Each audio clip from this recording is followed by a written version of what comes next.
Welcome to True Drew Podcast, your source for all things Nancy Drew. I'm your host, Avery, and on this podcast, we'll discuss everything from the Nancy Drew books, to computer games, to movie adaptations, and TV shows. Nothing is off the table. So if you're a True Drew, you'll definitely want to tune in for this podcast. Hey guys, and welcome to another episode of True Drew Podcast. This is episode 75, and today we're going to be talking about the flying saucer mystery. So this is book number 58, and it first was published in 1980, and I'm not going to lie, looking at the cover of this book, I've been interested in it for a while now, and I've always wanted to know kind of what the backstory was and how the flying saucer works into this mystery. So I'm going to be real upfront with you guys. This is a crazy mystery, and I actually did a episode on my subscription podcast, which is True Drew Files, where I broke down like my favorite Nancy Drew books, the mid sort of books, the worst books in my opinion, and then also I had a category of just crazy, outrageous mysteries.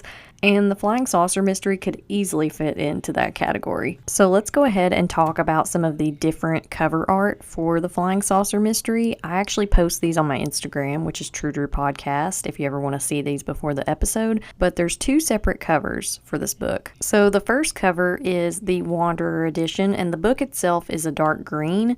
And we have this window-looking cutout, and Nancy and I believe that's supposed to be Ned are on these two horses, and their horses, we find out their names in this book, and they're hilarious. I think it's Susan B. and then Goalpost are the horses' names.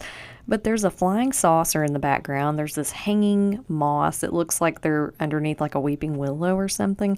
So overall, it's a very green cover, and Nancy herself is actually wearing like a really cool looking sweater. Like I would wear that sweater. And in the second edition of this cover, we have Nancy, and again, I think that's supposed to be Ned, but they're rocking these turtleneck sweaters in the foreground, and they're wearing blue jeans, and they look like they're in a field. And in the background, there's this black sky with a bunch of stars and what looks like a huge beam of light, so I'm assuming that's the flying saucer. And the tagline on this second book cover is Nancy has a close encounter of the most amazing kind. Okay, that's one of the things I really like about some of these later books. When they redid the covers in the 90s, they would add this tagline that kind of just gave you a glimpse into what the mystery is about, and it does. It makes me want to read the book. So the funny cover spoof that I came up with for the first cover edition that kind of features the flying saucer prominently in the background is just "Beam me up, Nancy." And the tagline that I came up with to go along with it is, I hope the plot is out of this world. So if I had to rate these covers, especially the first Wanderer edition, I would give it 5 magnifying glasses. I really like these covers. They're really cool. They're really funky. And this is the only time I think that Nancy encounters a flying saucer in all of the books. So it has to get a high rating. So I'll go ahead and read some of the characters that we encounter in the flying saucer mystery. So of course we have Nancy, Bess, George, Bert, Dave, and Ned going to solve this mystery, but there's also the characters of Jan and Hal Drake. They are the group's guide through the forest. There's Old Joe / Joseph Austin. He's a guy who lives in the woods. There's a character named Shoso, who it just says he is Native American. And there's a Dr. Halpern, a Dr. York, a Dr. Caffrey, and a Dr. Hendricks, and they come into the mystery later. So really quickly, I'll go ahead and read a synopsis for this book. Nancy, Bess, and George are going on a camping trip to Shawniegunk Forest to solve a mystery with their boyfriends. A flying saucer has been spotted in the area. Horses go missing, Nancy and Ned have weird fever dreams, and they meet odd characters in the woods like Shoso and Old Joe. Nancy and her friends have to solve the mystery of the flying saucer and Old Joe's missing treasure. And the newspaper headline synopsis that I came up with is out of this world. Nancy Drew helps American government locate missing spacecraft. Yeah, that's what happens. I'm not even kidding. I already have a feeling this episode is going to be hilarious. So let's go ahead and jump into the direct quotes and notes that I took for the flying saucer mystery. So Nancy, Bess, and George are going camping somewhere called Shawniegunk Forest, and I said that sounds exciting. And I'm pretty sure that the last Nancy Drew convention that was hosted by Jen Fisher, I think that it centered a little bit around this book. Like every convention, she picks different books and different games, and I think think this one featured in some of the excursions, and I really, really hope that I'm able to go to that convention this year. They're always in October, so I've got it marked on my calendar. But this next note that I have down is very unfortunate. I said we're only halfway down page 2 and George has already called Bess a whale. I said this camping trip is getting off to a great start. I have to say too that a lot of the time when George makes fun of Bess, Bess is just saying that she's hungry. She's vocalizing like, hey, let's stop for lunch. And George is always like, why are you thinking about food? And okay, I can't travel with people like this. We have to eat. We have to stop. We have to take a break from driving or whatever. Like, I need snacks, okay? I need snacks. Real talk, though, you're probably not going to catch me going on a camping trip. Like, that's just not my idea of vacation. The next thing that I wrote down, though, this has to do with Bert and Dave's appearances. And I said, in this book, Bert and Dave are both blonde again. Because I think in the episode that we talked about The Secret of the Forgotten City, that book, they were both brunette. So it's just a weird little inconsistency. It's like, are they brunette? Are they blonde?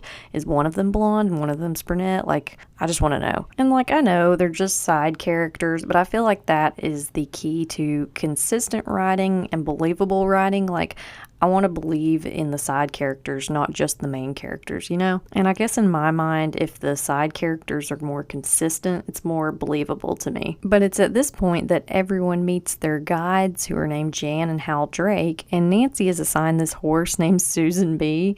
And I was like, so is that supposed to be like Susan B. Anthony? And then Ned's horse is named Goalpost. Just Goalpost. And I think he even makes the comment like, this is the best horse for me because I play football. But I was like, what a weird name. That's like the equivalent of naming your pet Sock or something. Or like, there's my horse, its name is Flower Pot. But anyways, the group gets on their horses and they ride a little ways, and then they end up taking like a break for a picnic, and Bess gets spooked by a snake during the picnic and says she thought snakes stayed away from people. And Hal says even they have an appetite for home cooking. And then George, because she of course always has to say something, says, you scared off your soulmate. And I was like, that's just rude. That's just rude. But then George kind of gets exactly what she deserves, because then the snake spooks her horse. And, you know, it's funny for George to even make that comment, because she's always the one getting bitten by snakes. Seems like that's always her MO. So everybody ends up climbing the mountain to camp, but Jan says she left the cooking utensils back where they stopped for lunch.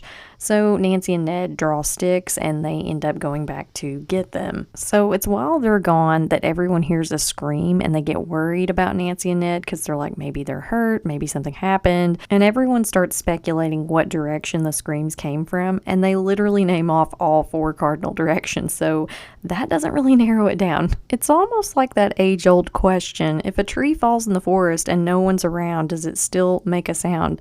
It's like, if a mountain lion screamed, it had to have been in one of those directions. Now, meanwhile, Nancy and Ned have encountered a mountain lion in a tree, and then there comes a whistle, and a man calls off this cat, and he's basically like, here, kitty, kitty, kitty. And then when Ned asks, who's there? He gets back the answer, Old Joe. So this is gonna date me a lot, but this reminded me of that video that went viral. I guess it was when I was in high school, Old Greg. And if you don't know what Old Greg is, do yourself a favor and just Google Old Greg, it will come up. But basically, Old Greg is this seaweed encrusted guy who comes up in this guy's rowboat, and he's just like, what you doing in these waters? What do you think of me?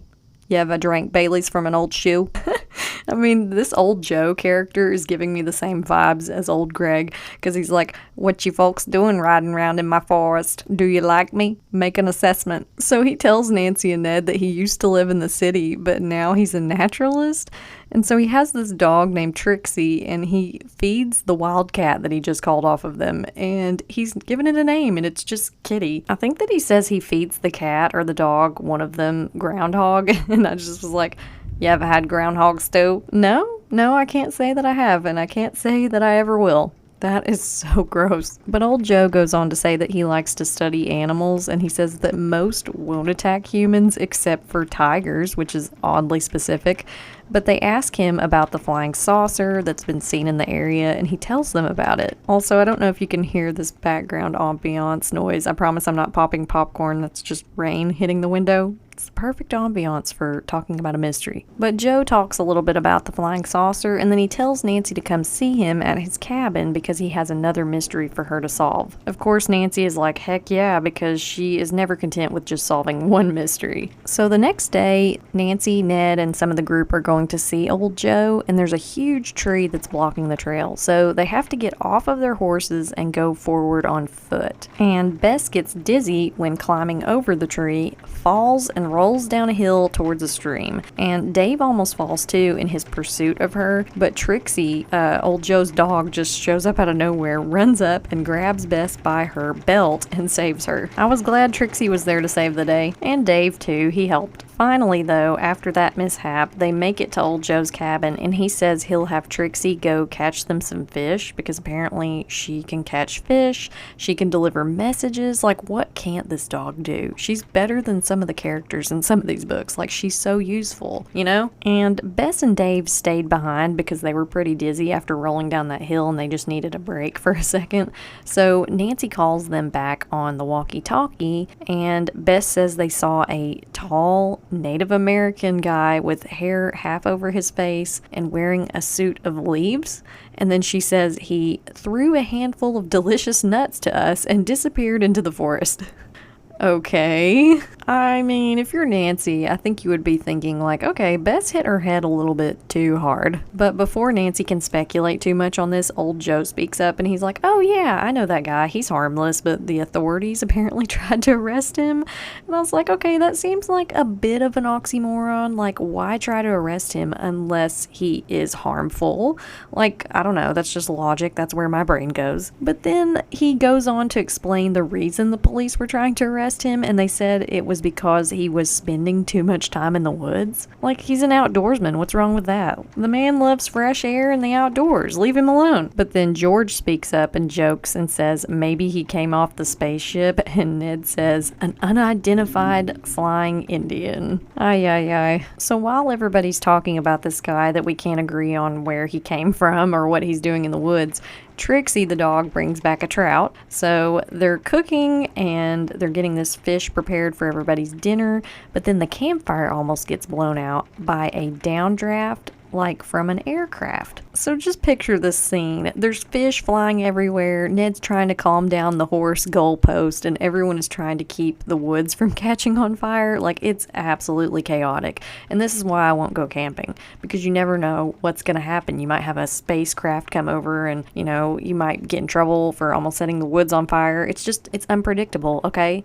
That's just not fun. That's not my idea of a vacation. So they're able to douse the flames, and old Joe continues to talk about this flying saucer again, and he says the last time the spaceship showed up in this place called Dismal Swamp. And again, like, what a name. We're naming animals after inanimate objects in this book. We're naming these places like Dismal Swamp, like Happy Field, or, oh, you know that mountain over there? That's called Unachievable Hopes and Dreams. But actually, old Joe does tell them about some mountain that's called Teepee Skunk.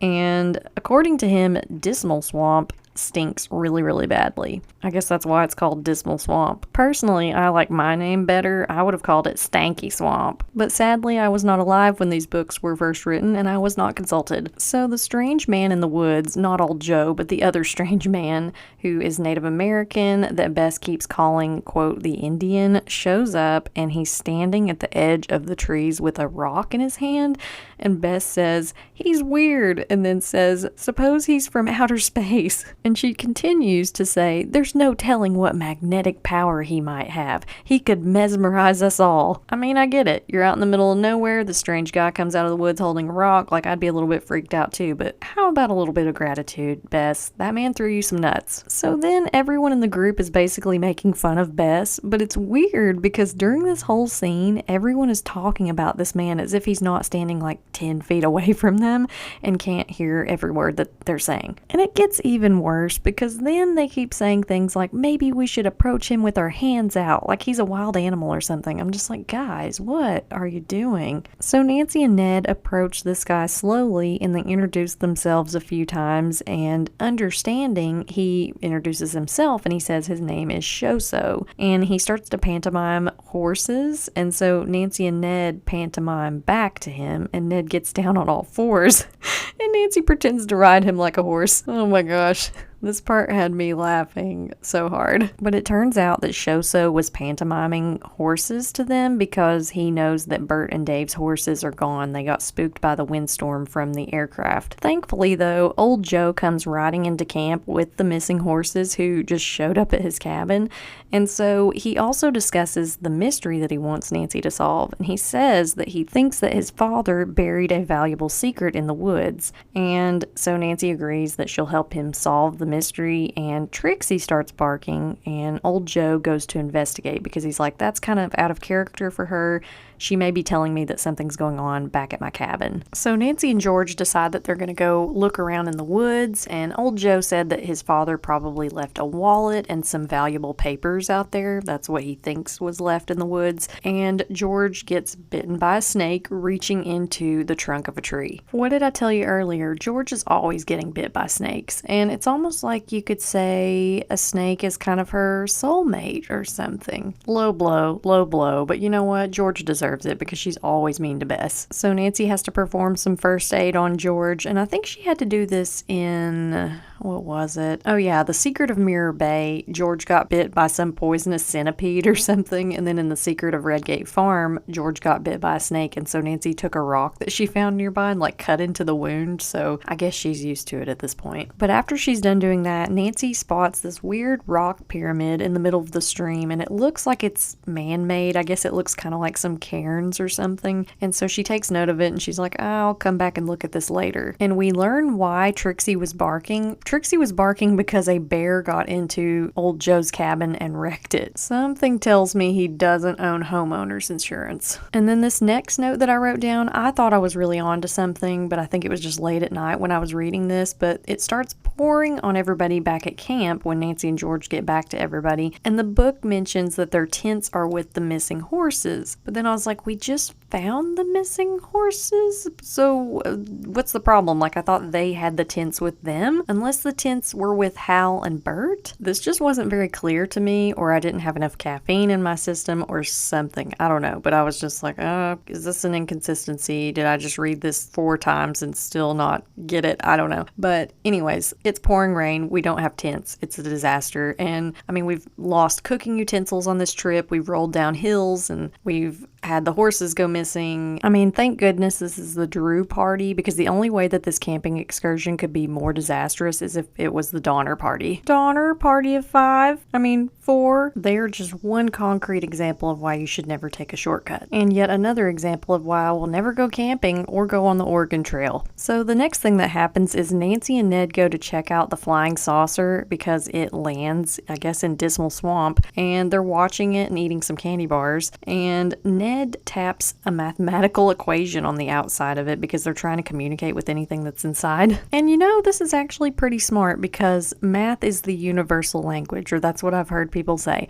I don't enjoy math, I don't like math, and if anybody were to speak in numbers to me, I would not trust them just on principle, but it makes sense. I guess Ned's like, well, if these people are from outer space or aliens, they might communicate in numbers. So he's tapping on the outside of the flying saucer, and then he realizes that it's not made out of metal. It's made out of some other weird material that he cannot identify. So then while he and Nancy are standing outside the flying saucer, this door opens, and I'm just picturing this like strange sound, like, and then like the door just falls open, and then this mechanical hand beckons them inside. And this is where I differ from Nancy and Ned, because, you know, just a minute ago they were just standing in the woods eating candy bars and watching this flying saucer from afar, and now they're going up to this thing and they're going inside of it. I'm sorry, I'm gonna stay in the woods and eat my Hershey bar in peace. And actually, if the door were to come open, I think I would run in the other direction. Like, don't sign me up for Close Encounters of the Third Kind. kind. I'm going to the nearest Motel 6, and I will see you later. But not Nancy and Ned. Oh no, curiosity gets the best of them. So they go inside the flying saucer, and then the door slams shut behind them. And this is where things get even weirder, if that's possible,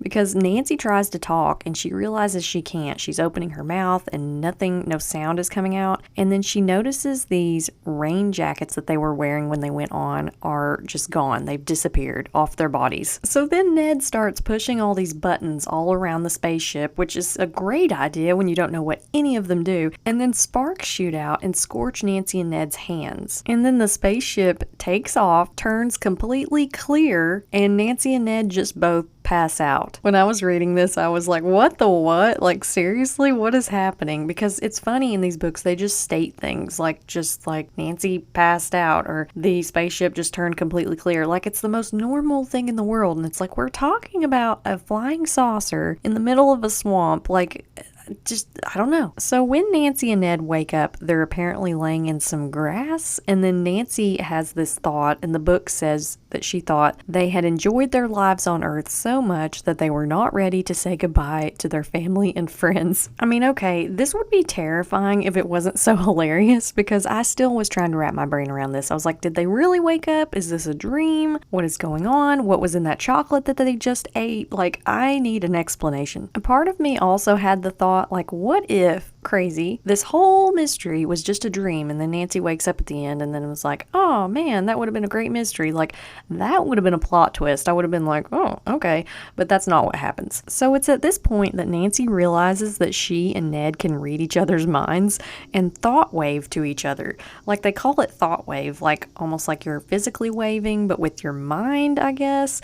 And I just thought this would be hilarious, because Ned could read all of Nancy's thoughts and know everything that she's done in the past. Like, it would have been funny if Rick Larrabee came up from Clue in the Old Stagecoach. If you know, you know. So Nancy realizes this, and then she also happens to look down, and she sees that they're wearing these silver military type suits and helmets, and they see some kind of flying bird overhead, and Nancy looks down and sees that she has bird claw shoes on her feet, and then she sees that they have wings on their suits, and so she and Ned just start flying around. I am not making this up. If you don't believe me, you should definitely go find this book, because it's absolutely hilarious. So then after Nancy and Ned are done zooming around, Nancy and Ned wake up, I guess officially wake up, so maybe that was some kind of weird fever dream, but they have leaves in their mouths that Shoso, the Native American man, gave them, and I guess it was to help wake them up. And Shoso tells them that he saw the flying saucer take off, or he pantomimes this, and Ned laughs when Nancy says they flew, and he says that he had a dream that he was fighting off prehistoric beasts. So I guess while Nancy thought they were zooming around, Ned was having this dream where he was fighting off dinosaurs or something. So I think from what the book says, Nancy is more of the mindset that this actually happened, and Ned is like, no, I think we dreamed it all up. The next thing that I made a note of is Nancy and Ned take a soil sample from the ground underneath where the saucer was landed, and they put it in a bag inside Nancy's horse's saddlebag. And on the way back to camp, Susan B gets upset, and Nancy sees that the soil has actually burned through the bag and has scorched Susan B. I keep wanting to call this horse Susan B. Anthony, and I'm sure there's a pun here about suffragettes and suffering. But anyway, Nancy is worried about the horse, and she's like, maybe this soil is like radioactive or something. So when Nancy gets back to camp, she calls her dad, and he says he'll bring scientists and doctors to see them and make sure that they're okay and they don't have radiation poisoning.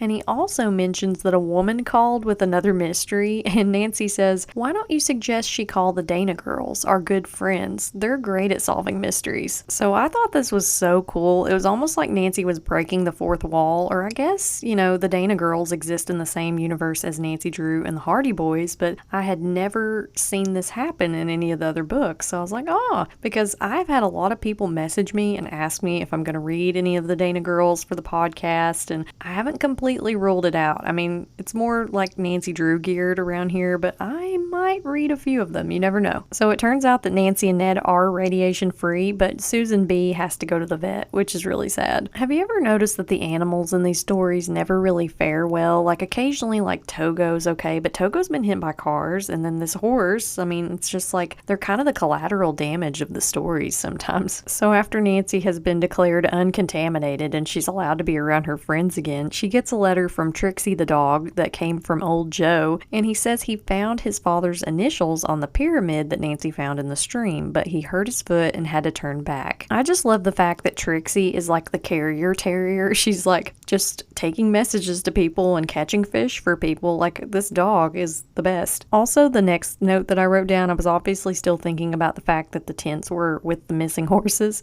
and so I said apparently the tents were on Hal and Bert's horses after all, because I was still like, maybe they weren't. I didn't know. I was just really concerned over the fact that their one source of shelter was gone, okay? Now, the next thing to happen in the story is Bess and Jan run into Shoso again in the woods, and they pantomime to him, and they're like pantomiming eating leaves to figure out what he gave to Nancy and Ned, because the scientists that tested Nancy and Ned for radiation poisoning, they were very interested to know what these leaves had in them, and they're like, oh, maybe it could help a lot of people, but I think that also translates to, ooh, maybe we can make money off of this. So I think it's at this point in the story when Carson actually calls in more experts, and so there's a helicopter that comes to land, and everyone has to chop trees down to make it easier for them, because this wood that they're in, this forest, is just, the trees are really close together. There's no good flat area for the helicopter to land. But on board, there's a botanist, a zoologist, 3 chemists, and 2 aerospace experts. The next thing that I wrote down, Shoso wakes Nancy up in the middle of the night, and this kind of freaked me out because I thought, oh no, something bad's gonna happen. You know how sometimes in these books they'll leave a cliffhanger, but it was just Shoso, and he just hands her the restorative leaves, but it's weird because he like came into her tent in the middle of the night. I was like, could you not have just like left them out in front of the tent, like with a rock on them or something? I don't know. It would have been a little more respectful of her personal space, I think. But the next day, Nancy and the gang go back to the rock pyramid that they found in the stream, and the girls follow the arrows left by old Joe's dad, and the boys catch some fish, and they come to this cave and they hear a snarl inside, and Nancy on a hunch starts going, here kitty kitty kitty, but then she and Ned pet the wild cat, and I was like, I know it's the cat that old Joe sort of tamed, but still, like, I don't think I'd be reaching out to pet a wild animal, but that's just me. But they give Kitty the wild cat a fish, and then she leaves, and they go inside the cave and they find all of these cave drawings on the walls, and Nancy finds a matching carving on a tree outside that was struck by lightning, but it's too heavy to move. So she gets in contact with old Joe, and he says he'll find some local lumberjacks to turn the tree over for them. Now, the next note that I wrote down was Carson and the doctors start speculating that maybe the spaceship belongs to another country, and you have to remember this book was written in 1980, so I feel like they were implying Russia maybe, but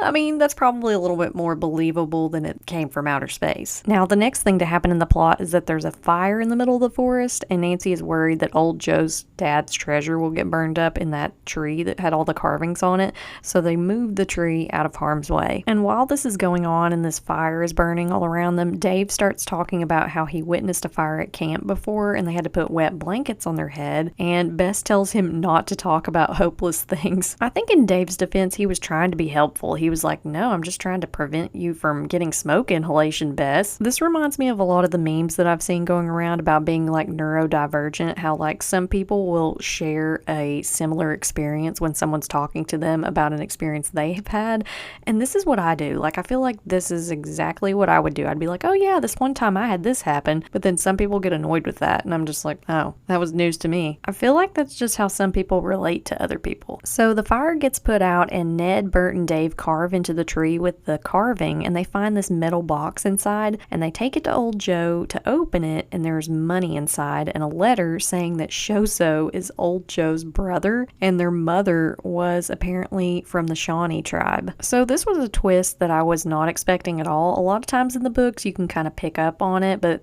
I didn't pick up on it this time. But the letter also says that the flying saucer, will return to the swamp in 10 years, but no evidence to to back up that claim, but apparently 10 years has gone by because the letter was dated 10 years ago that day or something. So the flying saucer actually does come back, and when the door opens, Carson says, "Colonel Aiken?" And he knows the guy that's coming off of the flying saucer. Who does Carson Drew not know? Like, I feel like Carson Drew is a lot like my dad. My dad will go to the grocery store and he'll see 10 people that he knows. And it's just like, but what are the odds that you would know somebody coming out of a flying saucer? Like, really? So Colonel Aiken works for the United States Air Force, and the spaceship belongs to the American government, but they quote unquote lost it. That sounds about right. Excuse me, how do you lose an entire flying saucer? That seems like just a little bit of oversight there. Like, the committee needs to have a meeting about this. So Colonel Aiken goes on to say that they found the flying saucer 30,000 feet up, just floating there. And what, like Delta Airlines didn't find it first? It could have caused a plane crash. Welcome aboard Flight 382. We have reached cruising altitude, and if you would like to look outside the left wing here, it looks like we have a flying saucer. Now, while Colonel Aiken is explaining all of this, Bess also makes the comment that one of the Air Force guys looks cute, while Dave is standing right there. I was like, Bess, come on. And Colonel Aiken also says that the flying saucer caused the windstorm and the rain, but he can't say how because it's classified, and there's no explanation of Nancy and Ned's dreams whatsoever.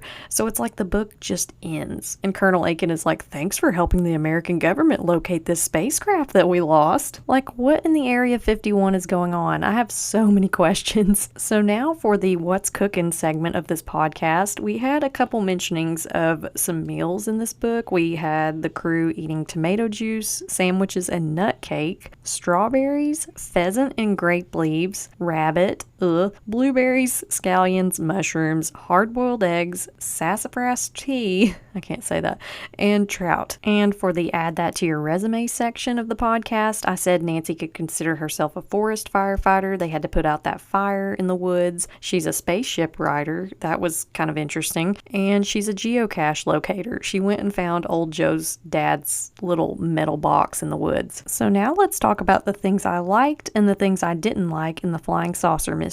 So this book was really out there, but it was really fun to read. It was really entertaining. I enjoyed every minute of it because it had me laughing quite a bit. But the things that I didn't like, I kind of wanted Nancy and Ned to fight off aliens. I don't know. I kind of had high expectations for that. You know, there's this flying saucer. I mean, I figured it was probably the government's, but still, it would have been cool to have aliens. Just because this book was so weird, it would have fit right in with the plot. But this book did have some plot holes and things that are never explained, so that kind of bothered me. But even despite that, I gave this book a 3 magnifying glass rating. It was very, very funny. It was a easy read, and I would recommend it because it's just so out there and so different than a lot of the Nancy Drew books that you read. So that concludes today's episode on the flying saucer mystery. For next week's episode, we're going to jump into The Secret in the Old Lace. So if you like lace and trips to Belgium and guys named Francois, you will definitely like this book. Until next time, thank you for listening to this episode of True Drew Podcast. Can't get enough of the podcast? Then check out my subscription series, True Drew Files, available on Apple and Spotify. For Nancy Drew books and merchandise, you can check out my website, www.truedrewpodcast.com. For business inquiries, you can contact me at truedrewpodcast@gmail.com, or you can connect with me on Instagram at True Drew Podcast.